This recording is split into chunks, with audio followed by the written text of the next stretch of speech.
excited or like looking forward to seeing it and how, knowing that this is a business thing, what do you make of facing the Broncos on Monday? It'll be fun. It'll be different for sure.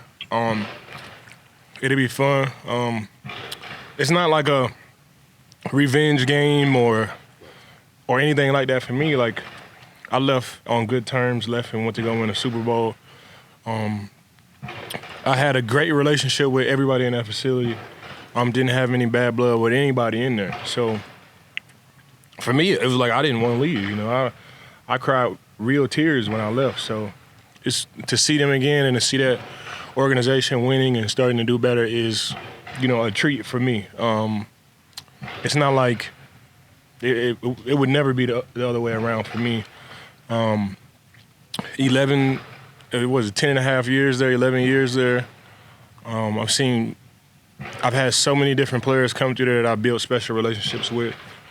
Went to 2 Super Bowls there. Got to play with Peyton Manning, Champ Bailey, DeMarcus Ware, Tim Tebow. To like the young leaders there now, like Justin Simmons and Patrick Surtain and Garrett Bowles. I remember when these guys got drafted, you know, and they were rookies, you know, coming in for rookie mini camps and all of these things, and I really value my relationships with the players, especially the young players. So, not any bad blood at all. You know, I want to be a GM, you know, one day in the NFL, and you know, those are some of the things that you just understand about, you know, the game. So, definitely not any bad blood. I check up on all those guys. I feel like, you know, I played for Sean Payton before, you know, as much as I've heard from, you know, him from the other players. You know, I went to Cortland Sutton's wedding this offseason in Cabo, and Russ was there, and, you know, and K-Jack was there, and, of course, Cortland and Jerry Jeudy and all the guys. So I'm still keep in touch with Tim Patrick and, you know, all the guys. So it'll never be bad blood on my end. It's just, you know, I know it's cliche, but it's really just another game, you know, for me. I haven't played there in 2 years. I didn't get to play for the you know, the owner that's there now and, you know, the head coach that's there now. So a lot has changed since I've been there. But one thing that would never change is my love for Broncos country. They were with me through everything from, you know, coming in as a rookie to getting injured twice. And, of course, both Super Bowl 50 MVP. They've always been the same, never changed. The fans there, I'll be on Twitch now, and I still get like random messages from the fans from Broncos country. So that'll always be love 100%. And, you know, this is just another game for me. Definitely want to play better this game. I felt better last game, but obviously it's still some things that I'm trying to work through. But I felt great last game. That was the first game where I really wasn't thinking about like my knee or this or that. It was just football. So definitely want to build on that and, you know, get going. You know, it's time. No need to sound an alarm, but it's getting close. So I'm excited, and, you know, it's the next game. It truly is the next game, and it just happens to be the Denver Broncos. They have not issued number 50 since you left. Looking down to how much you're going to Peyton and some of those other guys on the stadium. Man, that's my guy Flip. Shout out to equipment manager over there, Flip, man. Still taking care of me over there. I know it's Flip. You know, he did the same thing for Champ Bailey and all of those guys. So shout out Flip and Harry and Kenny Powers and all of those guys. It'll always be love. But I know the restriction of the number is coming from one man, and that's Flip. So shout out to Flip. Yvonne, you mentioned your relationship with younger players. You've talked really highly about Greg Rousseau since you've come here. He's like yourself, trying to play through something right now with the foot injury. How have you seen him, react to that and deal with the challenge of trying to play through something? It's same grit. You wouldn't be able to know talking to him. You wouldn't be able to know the way he walks around a facility and he goes throughout his processes every single day. And that's just the type of guy that he is. That's the type of guys that we all are. You know, not making excuses for anything. You know, the end product is the end product, and it's all about, you know, getting to Sundays and playing your best ball. In this case, it'd be Monday. So, Greg is is a special person. He's smart. Obviously, he's gifted, mentally and physically. And, at this point in the season, everybody's dealing with something. If you look at everybody on our roster, everybody's dealing with a little bit of something. You still got to go out there and play. And that's all 32 teams. I'm sure everybody on all 32 teams is it's a star player dealing with something. So you just got to keep going and push through it. That's what makes our game great. That's what makes our game beautiful. And, that's why the fans watch. It creates, some type of uncertainty, and you just go out there and you just play your best to put all that uncertainty to sleep. Trent Sherfield was talking about players-only meeting this week. From your experience,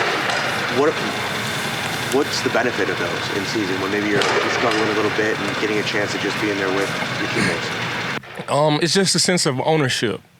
This is our team. I've never, especially in the NFL, I've never looked at it as coach's team or the owner's team, even though financially it is, but I've always looked at it as our team, ownership. And whatever plays we get, whatever system that we're running, I've always looked at it. There is no magic call. We have to bring all of this stuff to life. So whenever you have a players-only meeting, it's just all about ownership, and that's where you really get the best benefits of playing great ball and guys being aware of the type of ball that we're playing is having complete ownership of everything that we do in that football field, because it's just us out there, and the more ownership that you have, the more self-awareness that you have, the more team awareness that you have, and you can easily adapt and evolve to whatever adversity or problems that the season brings. Prince Edward Tavius kind of led that meeting. Obviously, you're on your college meeting. What kind of was the tone of what you guys talked about in that meeting? Oh yeah, it's always good. Ownership is always good. I love that. Mentally, I fall in love with the mental aspect of not only football but of life, and to really have the right perspective on things. Whenever you have player-only meetings like that, it's all about perspective and ownership, and I love those moments for sure. Well, saying that you're close and you really felt the best you did last week, is there something mentally in facing your former team to drive you to show them the best version of you that might show up on Monday? No. If you know what I'm saying? No, I mean, like I said, it's not like a revenge game or anything like that. Every time I go out there, I try to not only whoever is watching, that this is the best version of myself. So it really doesn't matter who we line up. I can see if we left on bad terms. I can see if, they treated me bad there or anything like that. I reflect back on my time there, and I don't think it's any other star player in the league that was treated the way I was treated. Ryan was there. Ryan was there with me. They loved me there. My coaches, my players, the players there, the front office ladies, the fans there. Everybody loved me there. So I don't have that type of motivation or influence to go out there and play well and show these guys this or that. I just want to go out there and play well for me. And I haven't had a sack or even a tackle this whole season. So it's really all about me and showing myself, and the Denver Broncos just happen to be the team on the schedule. I didn't mean it that way, and pardon me for rephrasing it that. I meant it as a sign of respect to your former teammates and showing you, and you playing at your best as a sign of respect to your former teammates. And what would it be, maybe a coincidence, or what would it mean to you to be at your best in showing your former teammates what you can do? It would be amazing to go out there and be Von Miller of Super Bowl 50. That would be amazing. And not only for this game, but for the game after that, and for the rest of the season, and into the playoffs, and into the Super Bowl. That has been my mission, and that has been my view and my perspective. So the Denver Broncos they really do just happen to be the next team, especially for me and my point of this season. I'm really just trying to improve and develop and recapture some of the things that I did in the past, and the Denver Broncos just happen to be next. If I had been balling out and having multiple sacks, it might be a different viewpoint on this game, but I'm just trying to get back in my rhythm again, and the Denver Broncos just happen to be next. Well, kind of along those lines, everyone understands, I think, an ACL is a process, and you're going through it right now. The goal all along has been to get you back playing at your best when the games mean the most. You talked about no need to sound the alarm, but it's kind of getting close right now. How much of a step forward based on the way you felt Sunday night? Like, I know it's hard because it's week to week, but are you getting close to where you feel like you need to be so those numbers and that production can start to I feel better every week. I would love to take these huge leaps and bounds each and every week, but reality is I'm just getting a little bit better, each and every week, and I can, I'm grateful for that, and I can accept that. This is year 13 for me, and I just know how it goes. Like, I know I still can play. I know I can still recapture, some of the things that I did in the past and the type of player that I was. I know I can still be that.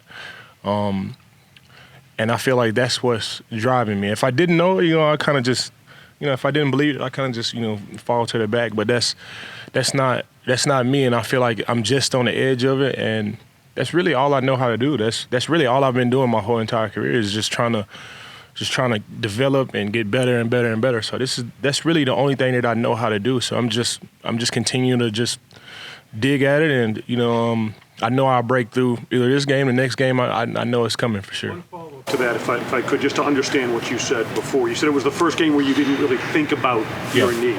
Is it a confidence issue in like the stability of that, or is it just kind of a general explosiveness thing? I think for me, I feel like, I hate to toot my own horn, but I think, mentally, I always go out there with the confidence. It doesn't matter if I go out there on one leg. I always go out there like feeling that I can win the game by myself, no matter how I'm feeling. But the reality of it is I'm still recovering.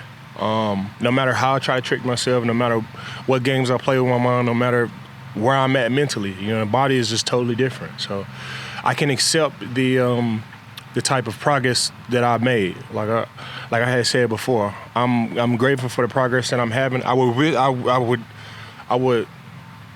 want it to be a whole lot more than where it's at right now, but I can accept, the type of progress that I'm making each and every week. As long as I'm getting a little bit better each and every week, I can accept that. When you first came back, you said at the time you guys were getting a lot of pressure without having the blitz, and you said I'm in a great situation because they're not desperate for me. Everything's going really well. I'm joining an elite defensive line.